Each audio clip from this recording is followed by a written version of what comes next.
함께 보실 말씀은 에베소서 2장 말씀입니다. 신약성경 311페이지 에베소서 2장 1절부터 10절까지 말씀.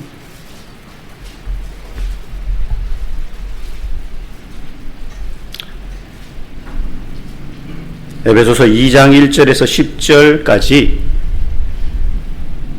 우리 옆에 혹시 못 찾으신 분은 좀 도와주시고요.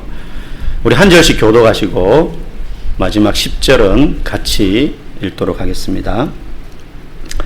그는 허물과 죄로 죽었던 너희를 살리셨도다.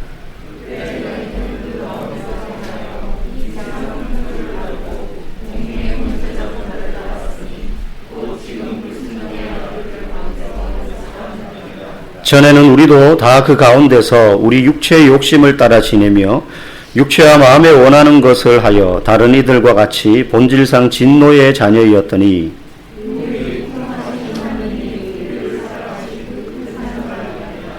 허물로 죽은 우리를 그리스도와 함께 살리셨고 너희는 은혜로 구원을 받은 것이라.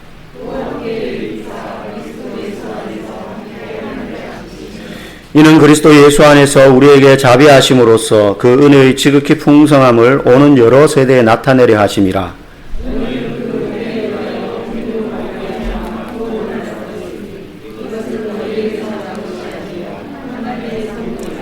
행위에서 난 것이 아니니 이는 누구든지 자랑하지 못하게 함이라. 우리는 그가 만드신 바라 그리스도 예수 안에서 선한 일을 위하여 지으심을 받은 자니 이 일은 하나님이 전에 예비하사 우리로 그 가운데서 행하게 하려 하심이니라. 아멘. 하나님께 연결된 삶이라는 제목으로 함께 은혜 나누기를 원합니다. 우리 한번 좌우 앞뒤 바라보시면서 인사하겠습니다. 반갑습니다. 이렇게 얼굴을 뵈니 너무 좋습니다. 네. 폭염과 아직 끝나지 않은 코로나 가운데에도 또 이렇게 든든히 살아있음이 하나님의 은혜인 줄 압니다. 여러분 역사, 학교 다닐 때 여러분 혹시 역사, 국사, 세계사 이런 역사 관련된 과목 좋아하신 분 별로 안 계시죠? 외우는 게 왜 그렇게 많은지 좋아하시는 분. 저도 좋아했습니다. 국사 엄청 좋아했습니다. 네. 힘들긴 했는데 재미있더라고요. 근데 숫자가 참 헷갈려요. 이름도 헷갈리고 이게 먼저인지 저게 먼저인지 이거 잘 안 붙기도 하고 그렇습니다. 그런데 교과목 학문으로서의 그냥 국사, 역사 이런 거 말고요. 역사라는 분야.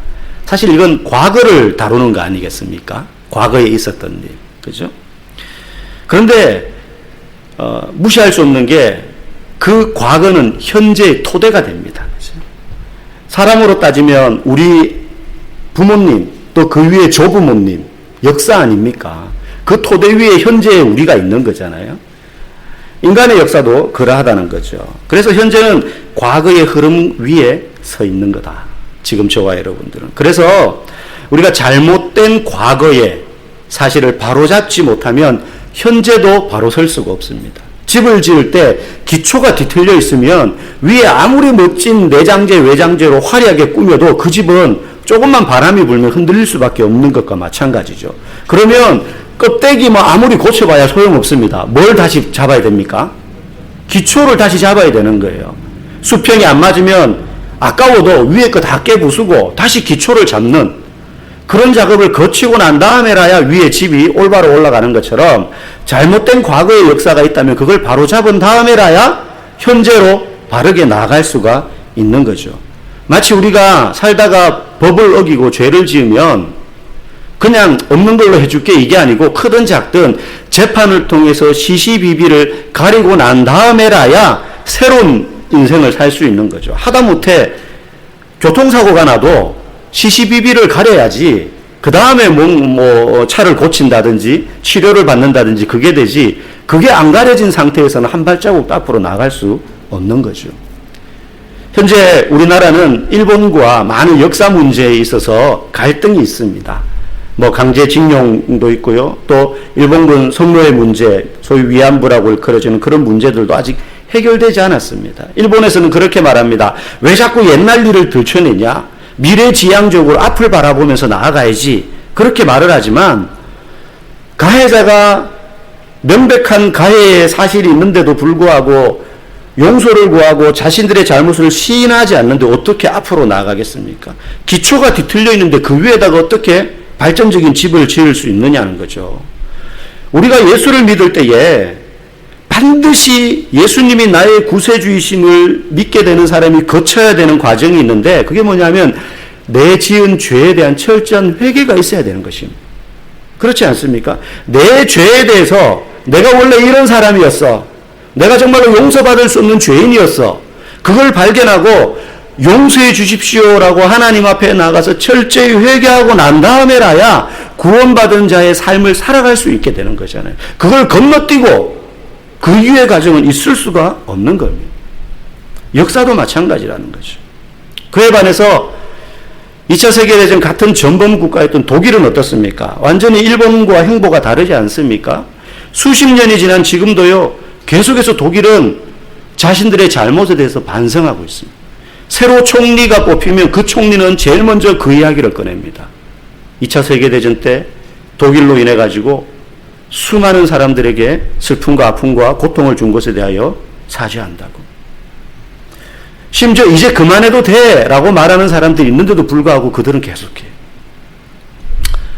1970년 12월 7일 날 독일의 빌리 브란트라는 총리가 폴란드를 방문한 적이 있습니다. 여러분, 히틀러 2차 세계대전 때 독일이 인종적으로는 유대인들과 집시들을 정말로 많이 죽였고요.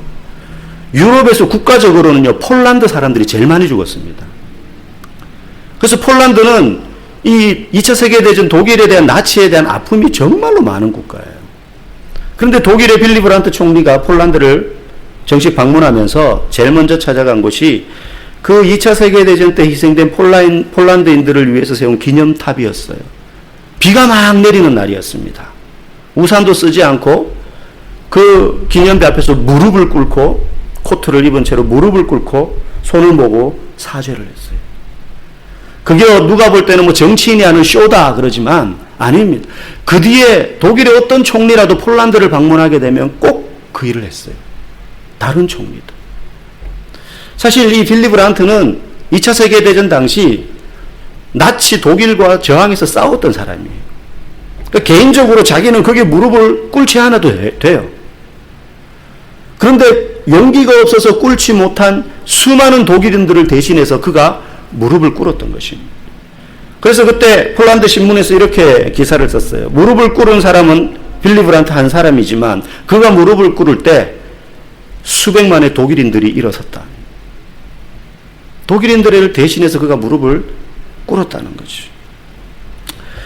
지금도 독일은 90이 넘었다 할지라도 나치에게 부역했던 사람을 발견하면 체포해가지고 지금도 법정에 세웁니다. 그래서 구형을 때려요. 그래서 감옥에 집어넣습니다. 지금도요. 그들이 잘못을 인정하지 않더라도 증거들이 너무 명확하기 때문에 그렇게 하는 거예요. 그래서 2차 세계대전이 끝났지만 유럽의 중심 국가로 독일이 발돋움하고, 그때 피해자였던 수많은 나라들도 독일과 아주 좋은 관계를 맺고 있습니다. 과거의 문제를 바로잡는 것이 그래서 중요합니다. 그래서 역사에 관한 유명한 격언이 있지 않습니까? 역사를 잊은 민족에게 미래는 없다. 미래는 없다. 그것처럼 한 사람의 과거를 이해하는데도요, 한 사람을 이해하는데도 그 사람의 과거가 정말 중요합니다. 우리가 과거를 끄집어내서 그 사람을 뭐 비난하고 정죄하고 이런 차원이 아니라 그를 이해하는데, 현재의 그를 보듬고 사랑하고 함께 하나 되어 믿음의 삶을 살아가는 데 있어서 그의 과거를 이해하는 것은 정말 중요하다는 겁니다. 마치 나무를 이렇게 잘라보면 나이테가 있잖아요. 근데 그 나이테가 깨끗하게 동심원만 그리는 게 아닙니다. 어떤 나무들은 나이테가 이렇게 동그랗게 가다가 나이테가 이렇게 굽어진 데가 있습니다. 동그란 원이 아니라 이렇게 길쭉하거나 아니면은 동그랗게 가다가 이렇게 튀는 데가 있습니다. 그럼 왜 그렇습니까? 그때 그 나무가 심하게 힘들었던 거예요. 병충해를 앓았다든지 외부적인 저항을 입었다든지, 그러면 나이테가 살려고 몸부림을 치는 거예요. 나무가. 그 흔적이 나이테에 고스란히 드러나는 겁니다. 사람의 과거도 마찬가지라는 거죠. 그런데 많은 사람들이 자신의 과거, 자신의 본 모습을 제대로 보지 못합니다. 왜냐하면 사람들의 현재의 시선을 의식해서 너무 많은 포장지로 우리를 더 씌우고 있기 때문에. 그래서 그 포장지로 더 씌운 사람들이 주로 나타내는 반응이 뭐냐 하면 척하는 거예요. 척. 아는 척. 사람들하고 있으면 센 척. 건강한 척. 똑똑한 척. 있는 척. 배운 척 하는 거죠. 잘난 척 하는 거죠. 우리 보면 알잖아요. 쥐뿔도 없는 게 엄청 척하네. 포장지를 그만큼 많이 씌운 거예요. 그럴수록 스스로가 자기 모습을 못 봐요. 네. 식당에 가서 애들이 저 끝에서 막 애들이 막 와다다다다 뜁니다. 밥 먹다가 거슬리는 거죠. 먹다가 쳐다보지도 않고 말합니다. 네 집 애들인지 부모가 애들 교육 참 잘 시켰네. 어이구, 그러면서 보니까 자기 애들이. 자기는 안 그럴 줄 알고. 우리는 이런 포장지 때문에 스스로의 본 모습을 잘 알지 못합니다. 그래서 오늘 본문에서 처음 말하는 게요. 우리의 과거 진짜 모습은 이랬어 라고 바울이 말하고 있어요. 이 이야기를 왜 하느냐. 지난주 우리가 기대하는 진짜 복이라는 제목으로 설교를 했잖아요. 에베소 교회 성도들이 어떻다 그랬습니까? 그 도시 전체가 아데미라는 여신을 섬기면서 경제적으로 굉장히 부유한 삶을 도시 사람들이 대부분 살고 있었는데 그 중에 소수의 에베소 교회 성도들은 신앙생활을 하니까 아데미 여신을 섬기는 것과 관련된 일들을 못하니 경제적으로 가난한 거예요. 그러니 예수 믿는 우리는 가난한데 예수 안 믿고 우상 섬기는 저 사람들은 부자란 말이에요. 그걸 보면서 야, 이거 맞나? 내가 이렇게 계속 예수 믿어도 괜찮은 건가? 이게 예수 믿어서 제대로 되는 거 맞나? 지금 바로 가고 있나? 이런 고민을 하고 있는 그들에게, 에베소 교회 교인들에게 바울이 편지를 1장에서 쓴 거잖아요. 아니다. 우리가 진짜 복을 받은 사람들이야. 왜? 진짜 복은 세상의 복이 아니라 하나님이 주신 복이 진짜 복이기 때문이야. 그 복이 뭐냐? 하나님이 너희 아버지가 되고 너희가 하나님의 자녀가 된 거야. 그 복이 진짜 복이야. 그건 사라지지 않는 복이고 이 땅을 떠나고 난 다음에도 계속 우리에게 영향을 미치는 복이야. 그 이야기를 1장에서 했거든요. 그리고 나서 오늘 이제 2장에서 말하는 겁니다. 그 진짜 복, 그걸 어떻게 우리가 받게 되었는지. 그냥 앞에 먼저 말로 너희는 하나님의 자녀가 되고 하나님 너희 아버지가 됐는데 이게 진짜 복이야. 너희들은 복 받은 사람들이야 하고는 뒤에 이제 자세히 설명하는 거예요. 이 복을 너희가 어떻게 받게 되었는지. 그리고 그러면 어떻게 그 복을 계속 누릴 수 있는지 그걸 오늘 본문에서 설명하고 있는 겁니다. 우리 아까 읽었지만 1절, 2절 우리 다시 한번 같이 읽어보겠습니다. 시작. 그는 허물과 죄로 죽었던 너희를 살리셨도다.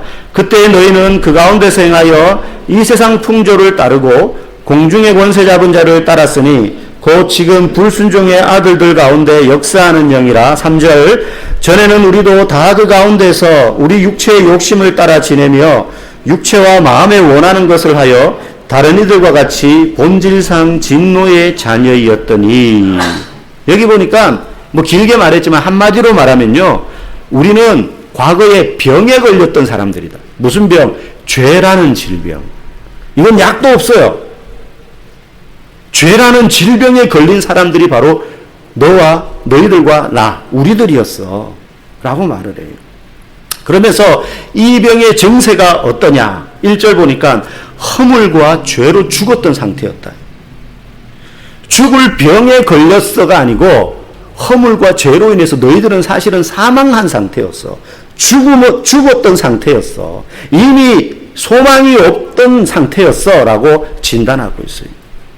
죄라는 질병에 걸린 사람의 증세예요.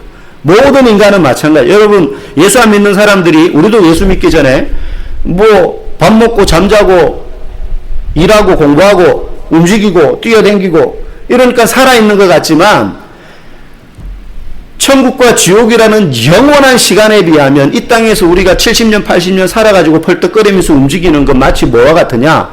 소나무 몸통에서 가지 하나 찢겨 나와서 던져진 그것과 같아요. 금방은 시퍼렇잖아요. 하루 이틀 3일 일주일 지나면 그건 누렇게 말라버려. 찢어졌기 때문에 금방은 시퍼러 보이고 그 가지 보고 살아있는 가지, 생명 있는 가지, 나무라고 말하는 사람 아무도 없습니다. 죄를 지은 인간은 모두 죽어있는 상태라는 거예요. 이게 첫 번째 증상입니다. 두 번째 증상이 뭐냐? 오늘 본문에 보니까 2절에 이 세상 풍조를 따랐다 그래요. 이 세상 풍조를 따랐다. 그걸 다른 표현으로 뒤에는 공중권세 잡은 자를 따랐다. 또 이렇게 표현하고 있습니다. 여러분, 이 세상 풍조, 이 세상의 문화, 흐름, 분위기, 뭐 많은 것들이 있겠지만 저는 성경에서 강조하는 것 중에 하나가 경쟁과 비교라고 생각을 해요. 이게 불행의 씨앗입니다. 왜 그러냐? 여러분, 아담과 하와가 사탄에게 유혹을 받아서 선악과를 따먹게 됩니다. 그게 최초의 죄였죠. 그 죄를 지을 때 이 사탄이 그들을 유혹할 때 내뱉었던 말이 있습니다. 이거 먹으면 너희들 하나님과 같이 될 거야. 이거 먹으면 너희 지금 에덴 동산에서 모든 걸 다 누리니까는 부족함이 없는 것 같지. 아니, 너희들은 하나님이 아니잖아. 하나님보다 못한 존재잖아. 근데 이거 먹으면 하나님처럼 될 수 있어. 하나님과 비교하고 경쟁을 붙인 거예요. 그래서 하나님처럼 될지도 몰라라는 마음으로 그걸 따먹은 거예요. 이게 죄의 시작이에요. 비교하게 함으로써 불행하게 만든 거예요. 여러분, 대부분 우리도 비교합니다. 비교할 때 누구랑 비교합니까? 참 사람이 못된 게 자기하고 비슷한 사람하고 비교하는 게 아니고 자기보다 훌륭한 사람하고 비교를 합니다. 그러면은 더 불행하잖아요. 내 남편과 옆집 아저씨를 비교하는데 연봉도 옆집 아저씨가 옆집 남편이 더 많고 뭐 차도 더 좋은 거 타고 다니고 하다못해 인물도 옆집 아저씨가 더 좋아요. 여러분, 그렇게 비교하면 그렇게 사는 인생이 행복하겠습니까? 그게. 그러면 이제 신세 타령하게 되는 거죠. 아이고 내 팔자야, 어쩌다 이 인간을 만나가지고. 그렇게 신세 타령하다가 이제 불행하다고 느끼고 나중에는 그게 분노에 휩싸이게 됩니다. 그러다가 이제 멱살 잡고 부부싸움 하는 거죠. 막 접시 날라다니고 막 네가 나가라 그러고 막 네 만나서 이렇게 됐다 그러고. 별거 아닌데 그냥 혼자 비교하다가 남편 얼굴 보니까 화가 나는 거예요. 이제 학교에서도 아이들은 경쟁하는 것부터 배웁니다. 선생님이 비록 그렇게 가르치진 않지만 분위기가 그래요. 대학 간판으로 서열을 정하고요. 그걸로 성공과 실패를 규정해버리는 세상이잖아요. 그렇게 안 살았으면 좋겠는데 이미 경쟁체제 속으로 들어가 버리는 거예요. 이 세상 풍조가 그렇습니다. 비교하고 경쟁하게 하는 거예요. 끊임없이. 불행의 시작인 거죠. 오늘 이 죄란 질병으로 생기는 또 세 번째 증상이 뭐냐? 육체의 욕심을 따랐다라고 오늘 본문은 말하고 있습니다. 3절에 보니까 과거에는 우리의 본 모습은 우리도 다 그 가운데서 우리 육체의 욕심을 따라 지내며 육체와 마음에 원하는 것을 하여. 이게 무슨 말이에요? 본능대로 살기를 좋아한다는 거예요. 본능대로. 여러분, 인간이나 동물이나 공통점이 본능이 있는 거 아닙니까? 먹고 싶은 본능, 놀고 싶은 본능, 그죠? 좋은 거 있으면 가지고 싶은 본능이 생기잖아요. 사람들이 좋아하는 이 본능이 이끄는 대로 행동하는 게 죄가 우리에게 준 증상이라는 거예요. 그래서 우리의 본능은요, 재미없는 걸 못 참습니다. 지루한 걸 못 견딥니다. 이게 막 재미있다는 게 포괄적이에요. 보고 웃긴 것만 재미있는 게 아니에요. 자극, 스릴, 흥분, 쾌감, 이게 다 재미의 범주에 들어가는 거예요. 작은 것에서부터는요, 이 재미 중에 이런 게 있습니다. 제가 이제 아이들을 데리고 놀이동산, 에버랜드나 뭐 이런 놀이동산을 어릴 때는 이제 많이 가요. 지금은 커서 뭐 그렇게 애들 좋아하지는 않는 것 같지만. 그래서 가면 이제 막내는 어릴 때니까 혼자 놀이기구를 못 탄단 말이에요. 유아들만 타는 놀이기구가 있단 말이죠. 근데 부모들이 동반자가 같이 이제 보호자가 타야지만이 이용할 수 있으니까 주로 제가 이제 같이 앉아서 그러면 그냥 요런 거 있잖아요. 그냥 요렇게 하는 거. 높이 한 2m, 3m 떠가지고 이렇게 돌면서 하는 거. 조그만한데 근데 저는 그것도 되게 재밌더라고요. 애보다 제가 더 신나가지고 그렇게 타곤 했었는데 그렇게 막 이렇게 기분 좋게 타고 있는데 한쪽에서 막 비명 소리가 들립니다. 으아! 그러면서 뭡니까? T-익스프레스 막 이런 거 막 천국에서 지옥까지 떨어지는 느낌으로 뱅뱅 도는 거 있잖아요. 막 그거 타면서 으아! 소리를 지르고 막 비명을 지르는데 그게 지금 고통스러워서 비명 지르는 게 아니고 재밌다는 거예요. 재밌다는 거. 그 쾌감과 스릴을 막 즐기는 거죠. 예. 육체의 욕심을 따르는 거예요. 본능대로. 그런 것에서부터 여러분 우리가 본능대로 만약에 산다 그러면 다 여기에 우리는 전부 다 날씬하고 S라인이고 그렇지만 여기 있는 분들 다 비만이 될 거예요. 아마 본능대로 우리가 산다고 한다면 먹고 싶은 대로 살 거니까. 그래서 다이어트 하는 사람들이 대단한 겁니다.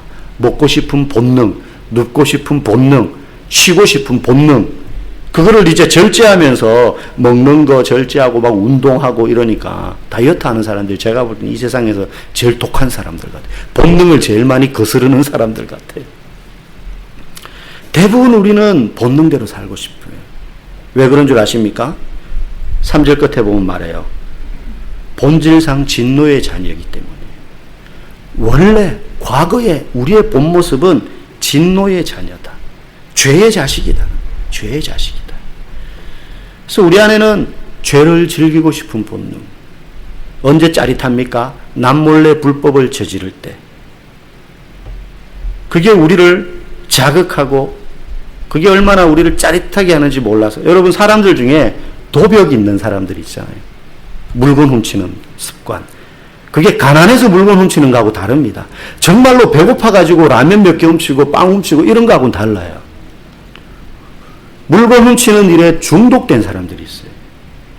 그 훔치는 사람들이 왜 중독되는 줄 아십니까? 들킬지도 모른다는 긴장감 때문에 훔치는 거예요. 웃기잖아요. 그 긴장감을 즐기는 거예요. 제 여동생이 저희 친척집이 예전에 이제 슈퍼마켓을 좀 크게 하셨어요. 그래서 거기에 일 좀 도와달라 해서 카운터에 있었거든요. 그러면 곳곳에 구석진 곳에 이렇게 CCTV가 있잖아요. 카운터에서는 밑에 요만한 모니터가 있어서 다 보여요. 다 보이는데도 그 사람들이요, CCTV를 피해서 훔치는 게 아니에요.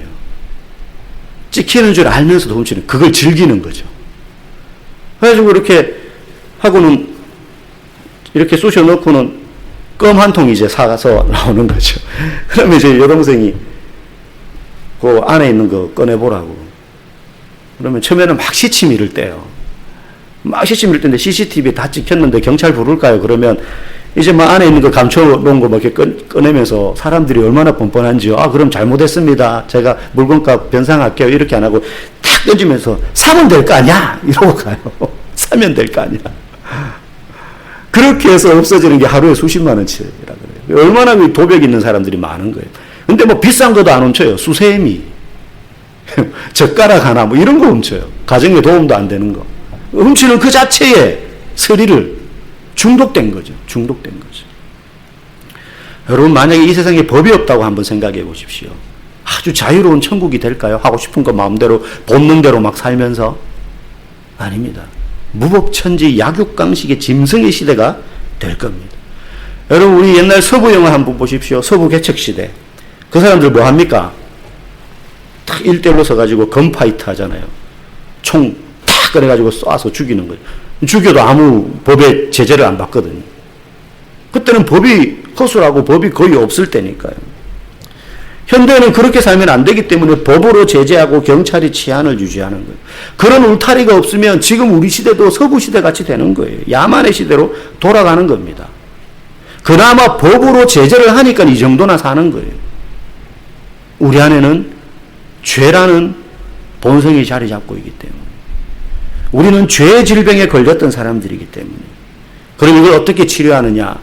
바울이 이야기합니다. 4절에서 6절이 그 말씀입니다. 여러분 4절 6절 우리 같이 읽어보겠습니다. 시작. 긍휼이 풍성하신 하나님이 우리를 사랑하신 그 큰 사랑을 인하여 허물로 죽은 우리를 그리스도와 함께 살리셨고 너희는 은혜로 구원을 받은 것이라. 또 함께 일으키사 그리스도 예수 안에서 함께 하늘에 앉히시니. 여러분 중독되는, 아까 도벽 이야기했는데 술이나 마약에 중독된 사람들, 알코올 중독된 사람들, 그 사람들이 그걸 처음에 할 때 막 술을 마셨더니 막 죽을 것 같고 너무 아프고 맛없고 이러면 중독이 안 되겠죠. 어느 정도 마시니까 맛있어요. 기분이 좋아요. 알딸딸한 게. 그렇게 하다가 중독이 되는 사람들이 있는데 중독이 되면 어떻게 되냐? 술이 맛있지 않아요. 즐겁지 않습니다. 그러면 왜 자꾸 마시냐? 왜 마약을 하냐? 중독된 상태이기 때문에 이걸 안 하면 고통이 밀려와요. 못 견디는 거예요. 그래서 고통을 가라앉히기 위해서 술을 마시고 고통을 가라앉히기 위해서 마약을 하는 거예요. 그 말은 처음에는 내가 그걸 좋아서 이용하는 것 같지만 나중에는 내가 그거의 노예가 되는 거예요. 그걸 안 하면 못 사는 지경이 돼버린 거예요. 그래서 중독된 사람들, 병에 걸린 사람들, 중독이란 질병에 걸린 사람들을 치료할 때 첫 출발이 내 마음대로 내 의지대로 그걸 통제할 수 없구나, 끊을 수 없구나 하는 걸 인정하는 데서부터 시작되는 거예요. 내 의지로는 술 중독에서 못 벗어난다는 것을 인정할 때부터 치료 효과를 볼 수 있는 거예요. 마찬가지입니다. 우리가 이 죄라는 질병에서 벗어나려면 내 힘으로, 내 의지로, 내 지식으로, 내 노력으로 이 죄라는 질병에서 나을 수 없구나 하는 것을 인정할 때 치료가 가능해지는 것입니다. 그러면 어떻게 치료하느냐? 우리가 방금 읽은 4절에서 6절 거기에 가장 많이 나오는 단어가 은혜라는 단어예요. 은혜. 우리를 죄라는 이 해결할 수 없는 중독에서 치료하는 유일한 치료제는 하나님의 은혜라는 것입니다. 바울이 지금 에베소 교인들에게 그 말을 하고 있는 겁니다. 너희가 하나님의 자녀가 되고 하나님이 너희 아버지가 된 건 하나님의 은혜로 말미암아 너희가 죄라는 질병에서 치료받았기 때문에 가능한 거다. 뒤집어서 말하면 저 지금 아데미 여신을 섬기면서 경제적인 풍요를 누리고 있는 이 에베소에 너희를 제외한 나머지 사람들은 하나님의 은혜 아래에 있지 않기 때문에 죄라는 질병에 중독되어 살아가고 있는 거랍니다. 여러분 지금 만약에 죽을 병에 걸렸다고 쳐보세요. 그런데 모르는 어떤 사람이 와가지고 이 알약 먹으면 삽니다. 그러면 여러분 먹겠습니까? 생판 처음 보는 사람이 와가지고 이걸 먹으면 삽니다. 여러분 그럼 먹겠어요? 못 먹죠. 암만 죽을 병에 걸렸어도. 그런데 여러분이 있는 장소가 병원이고 약을 먹으라고 하는 사람이 의사라면 이 약을 먹으면 삽니다. 그러면 여러분 어떻겠습니까? 당연히 먹을 거 아닙니까? 당연히 먹겠죠. 무슨 말이에요? 우리는 이 약을 믿어서 먹는 게 아니라 의사를 믿어서 약을 먹는 거예요. 의사가 먹으면 삽니다. 그런데 의사 못 믿어가지고 이 약을 가져가가지고 사람들한테 여기저기 물어보면서 이게 성분이 뭔지 아세요? 그 의사 진짜 믿을 만할까요? 막 그러면서 따지지 않아요. 의사가 진단 내렸기 때문에 진단대로 믿고 먹는 거예요. 우리는 이 약은 도대체 무슨 효과가 있는지 잘 몰라요. 의사를 믿어서 먹는 거예요. 그처럼 교회라는 병원에서 의사이신 하나님이 성경이라는 의학책을 근거로 우리를 진단하시면서 내린 치료법이 하나님의 은혜를 너희가 받아야 죄라는 질병에서 낫는다라고 바울이 오늘 이야기하고 있는 거예요. 그러므로 이 방법 외에는 죄에서 벗어날 수 있는 치료법이 존재하지 않는다 이 말이죠. 여러분 수도꼭지에서 물이 나오는 것은 내가 수도꼭지를 돌려서가 아니라 이미 수도꼭지 이전에 그 끝까지 물탱크에서부터 흘러나온 물이 물 파이프 안에 가득 차 있기 때문이에요. 그렇지 않습니까? 실제로 옛날에 다 우물물 퍼서 먹고 또랑물 퍼서 뭐 이렇게 생활하고 하던 그 시대, 상수도 시설이 전혀 안 돼 있을 때 저도 어릴 때만 해도 시골에 가면 동네에서 마을에 우물에서 전부 다 일하고 이거 있지 않습니까? 이거 펌프 물 한 바가지 부어서 이렇게 하는 그거 이제 써서 했거든요.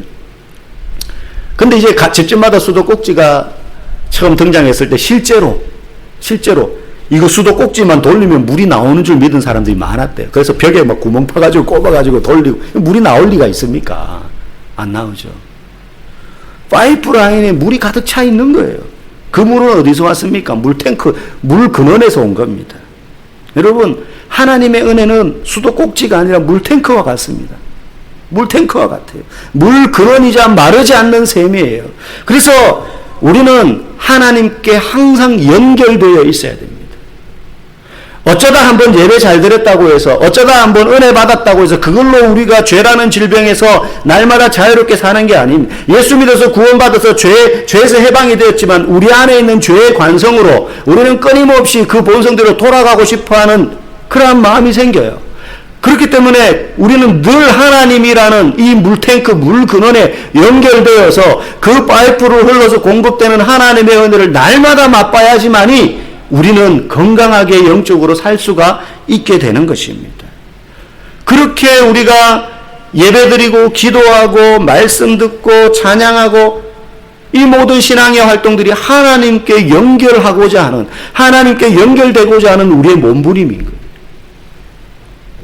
우리는 늘 이 은혜의 물탱크에 연결되어 있어야 됩니다. 물 근원이자 마르지 않는 샘인 하나님의 은혜에 저와 여러분들 항상 연결되어서 그 하나님 우리에게 공급하시는 은혜 가운데 풍성한 은혜를 누리며 가람이나 목마름 없이 날마다 기뻐함으로 믿음의 삶을 살아가시는 저와 여러분 되기를 주님의 이름으로 간절히 축복합니다.